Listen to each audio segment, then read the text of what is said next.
Hey guys, it's Ollie. Welcome back to my YouTube channel. So today I'm going to be showing you guys how to shop for reptiles, amphibians, and inverts like bugs and snails at the Dollar Tree.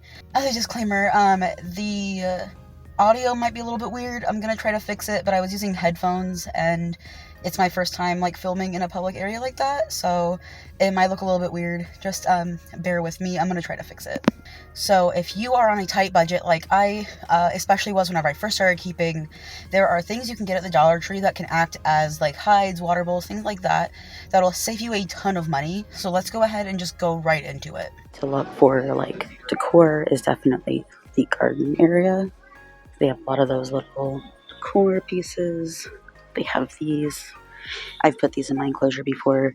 Just remember that if they are hard, you need to put something like moss on it just in case the snail falls. These can actually make really, really good hides. What I normally do is I get these plastic flower pots and we'll either put them sideways and have the dirt covering to make a bit of a cave, or I would cut a door almost into it and have it upside down. But yeah, these would make fantastic hides. Here are more examples of some of the flowers they have. So I actually have quite a bit of these in my enclosures. I have quite a bit of the grass in my enclosures. I would definitely avoid things like this because these flake off really easy, as you can see. These are a great example of the glitter to avoid. I don't see it here. They usually, oh, there it is.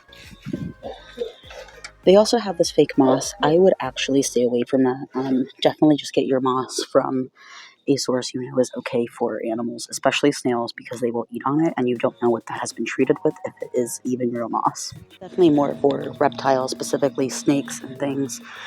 These are really nice because they can also act as a cave down here. Give them a little hidey hole. And they're just some cheap bowls. I see people get these a lot for their reptiles.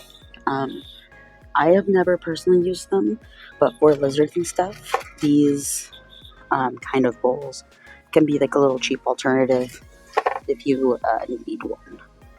They, of course, also usually have these sections that have the bowls and cups and things, and these can be super useful if you need to store salads. So you can also get these little portion containers, and they work really good for humid hides. You can put them down like this, and then cut an opening in it and put some sphagnum moss in there. And if your snake needs a humid hide or your snails need a humid hide, these work really wonderfully for that. These are also pretty nice for salads and things like that to rinse. So I definitely have one of these at home for my bearded dragon, but these work really well for snails as well. They also have these little travelers, which are just these little bowls. I have used these before to store salads or to store different things. I've also used them as bowls. I've used their caps as plates for snails, so those can come in handy really well too. These would work really good for maybe a small humid hide for little garden snails. You could do the same thing I mentioned before and make that little humid hide. These little caddies, and these little caddies can be really useful for kind of hauling things around the house. If you're like me and you have quite a bit of animals, these can help quite a bit carry around your tongs or your mister or whatever you need. And they even have these little sterilite tubs, which can be used as enclosures if you want. If you need a super cheap temporary enclosure or a hospital enclosure or anything like that. Another cheap little hack is that you can use their toothbrush holders and things like that to hold your feeding tongs. Something that I've never done, but I might do in the future, is these things can be really useful for large water bowls. Water bowls for large reptiles can be super expensive, but these little painting trays can be super useful for that and can be a good substitute for large lizards or large snakes. I don't see them now, but usually they have toolboxes that can come in pretty good handy for hides and things like that. So usually they'll have those little tiny black toolboxes in obviously the hardware area. They don't seem to have them today, but I thought that I would mention it anyway.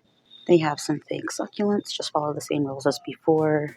I would stay away from things like these since they're not meant for pet enclosure, but since they are not intended for animals, they could be harmful, so definitely stay away from those. They do also have these like pebbles and rocks and things. Just again, be careful with what you use. I definitely wouldn't use the sand. I would get play sand for any enclosure type of things.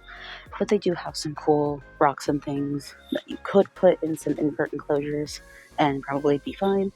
Just be cautious of what exactly you're putting in and make sure that you clean them really well. Alright guys, well that is all I had for you today. I really hope you guys enjoyed it and found it helpful. I know that the Dollar Tree and like thrift stores have definitely saved me money. My next one of these is probably going to be a thrift store. Thinking about maybe making this a series. But I'm going to go ahead and end it here because it's very hot in my car right now and I need to get inside. So don't forget to like this video for the algorithm. Comment down below if you have any other thrifty finds that are pretty cheap. All of my links, including my Instagram, my art account, and my Facebook group, will be in the description down below. I am doing emergency commissions right now to fix this car because it is almost dead. So we need to fix it. So I'm doing some emergency commissions if you want to go ahead and go check those out. And as always, don't forget to subscribe to this channel if you are into this kind of content or really any animal kind of content. I upload every single Saturday at 10 a.m. Eastern Standard Time, but you can hit the bell if you don't want to remember that. And as always, I will see you guys next week. Bye.